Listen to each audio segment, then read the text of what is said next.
Hello everyone. तो soul land anime के पिछले एपिसोड में हमने देख लिया था कि शाह वो दो डिवाइन रिंग को एक साथ एब्जॉर्ब करती है, जिसमें उसे बहुत ही प्रॉब्लम हो रही थी।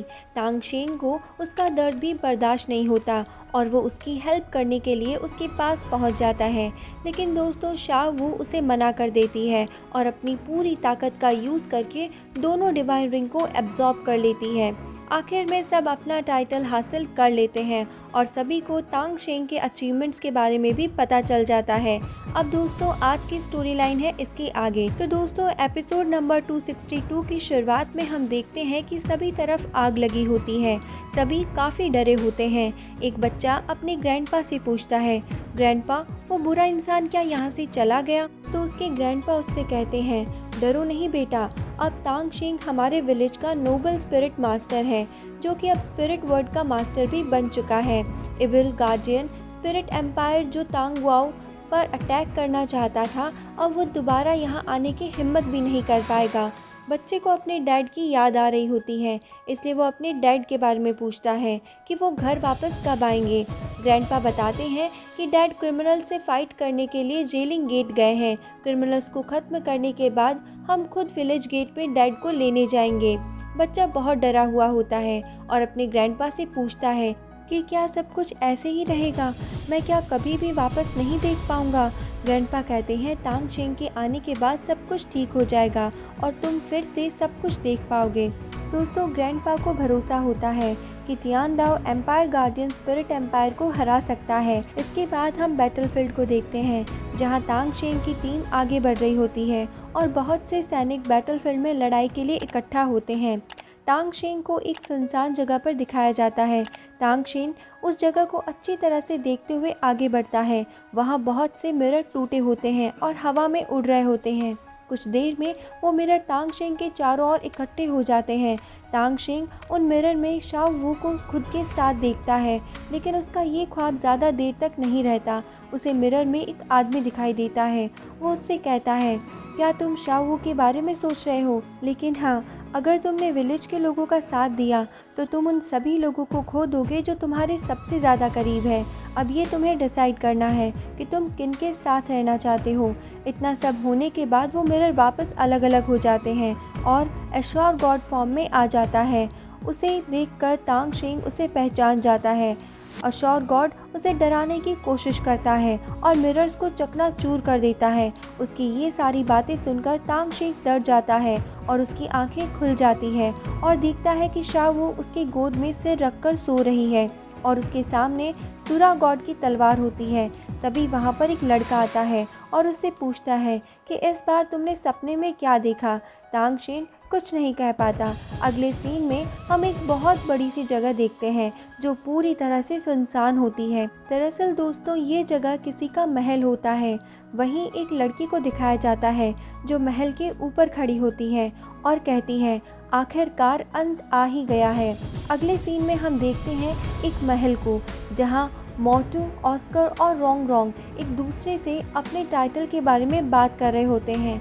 ऑस्कर रोंग रोंग से कहता है, तुम जेलिंग गेट के सिचुएशन के बारे में नहीं जानती, और ऑस्कर और रोंग रोंग दूसरी साइड चले जाते हैं और मोटू डायमोबाई के पास जाता है और उससे पूछता है कि क्या हुआ। उसकी श्रग डेविल टीम वहाँ इकट्ठा हो जाती है और अब वो सब देखते हैं कि तांग शेंग कल्टीवेशन करके सुरा गॉड की तलवार से पावर को अब्जॉर्ब कर रहा होता है। इसके बाद दोस्तों, जब तांग शेंग आंखें खोलता है तो शाह वो उसके पास आती है और तलवार देखकर उससे पूछती है, क्या ये सुरा गॉड की तलवार है? क्या उन्होंने तुमसे फिर से कुछ करवाने की कोशिश की या फिर तुम्हें कुछ बताया है? क्या वो ये चाहते हैं कि कोई उनके थ्रू इनहेरिटेंस करे? अगर वो ऐसा चाहते हैं तो तुम मुझे क्यों नहीं उनसे मिलाते? अगर मैं इसमें तुम्हारी कोई हेल्प कर सकती हूँ तो मैं ज़रूर करना चाहूँगी। अगर मैं उनके थ्रू को इनहेरिटेंस कर लेती हूँ तो सुरा गॉड की प्रॉब्लम ही ख़त्म हो जाएगी और उनकी ये तलवार भी तुम्हें परेशान नहीं करेगी।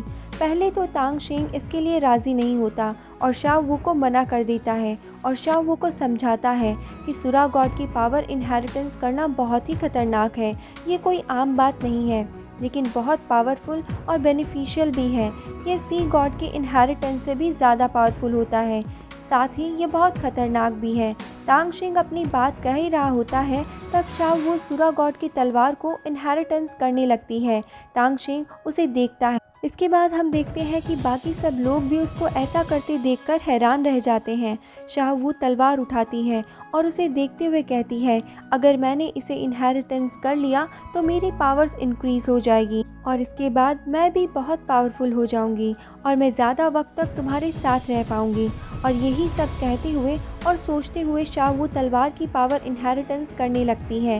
सभी उसे देखते रह जाते हैं। शाह वो तलवार की पावर इनहेरिटेंस करती है, तब उस तलवार की आंखें खुल जाती है और तलवार की पावर शाह वो के अंदर जाने लगती है। तलवार की पावर इनहेरिटेंस करने से वो की बॉडी में काफ़ी चेंजेस दिखाई देते हैं और इससे वो को काफ़ी दर्द भी होता है। वो काफ़ी दर्द में होती है, फिर भी सुरा गॉड की पावर इनहेरिटेंस कर लेती है। तांग शिंग वू के लिए काफ़ी डर रहा होता है। वू को बचाने के लिए तलवार की पावर रोकने के लिए उसके पास जाता है, लेकिन उसकी पावर तांग शिंग को रोक लेती है। सभी वू के लिए काफ़ी परेशान होते हैं। तभी वो तलवार की पावर इनहेरिटेंस कर लेती है और उससे एक बहुत हाई पावर बाहर निकलती है।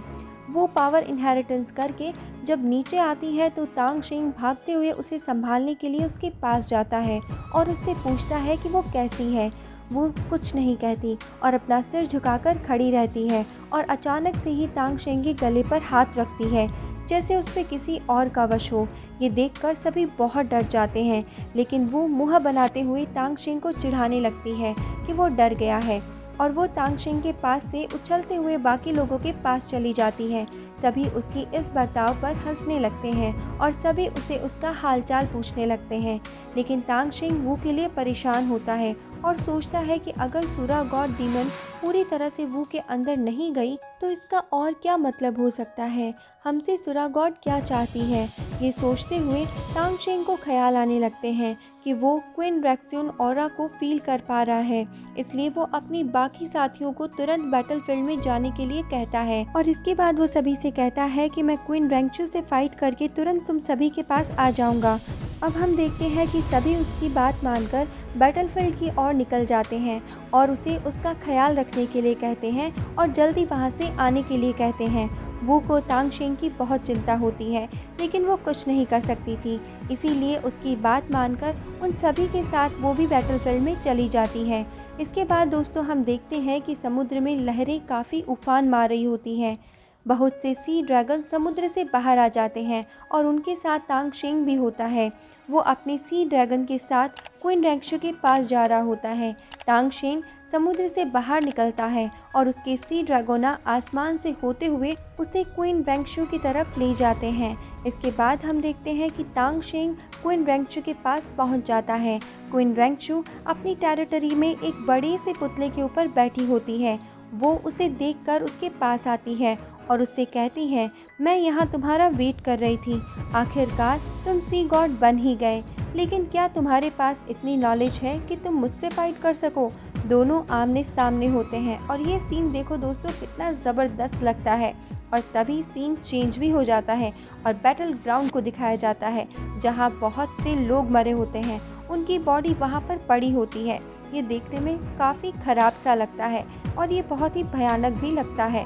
वहाँ सब तरफ तबाही मची होती है। दोस्तों इसके बाद तांग शिंग के डैड को दिखाया जाता है, जो बात कर रहे होते हैं कि कुछ वक्त ही में मार्शल सॉल एम्परर पर हम हमला करने वाले हैं। अब दोस्तों इसी एपिसोड की आगे की स्टोरी लाइन को कवर करने के लिए आपको देखना होगा इसी एपिसोड का नेक्स्ट वीडियो, जो आपको इसके बाद चैनल पर मिल जाएगा। तो दोस्तों आपको वीडियो और एक्सप्लेनेशन कैसा लग रहा है आप हमें कमेंट सेक्शन में कमेंट करके ज़रूर बताएं। साथ ही अगर आपने चैनल को सब्सक्राइब नहीं किया है तो जल्दी से जाकर चैनल को सब्सक्राइब भी कर लीजिए और बेल आइकन को भी प्रेस कर लीजिए, ताकि इस चैनल के सारे अपडेट्स आप तक पहुँच पाएँ। तो दोस्तों मिलते हैं नेक्स्ट वीडियो में इसी एपिसोड की स्टोरी लाइन को कवर करते हुए। तब तक के लिए bye bye, take care and thank you.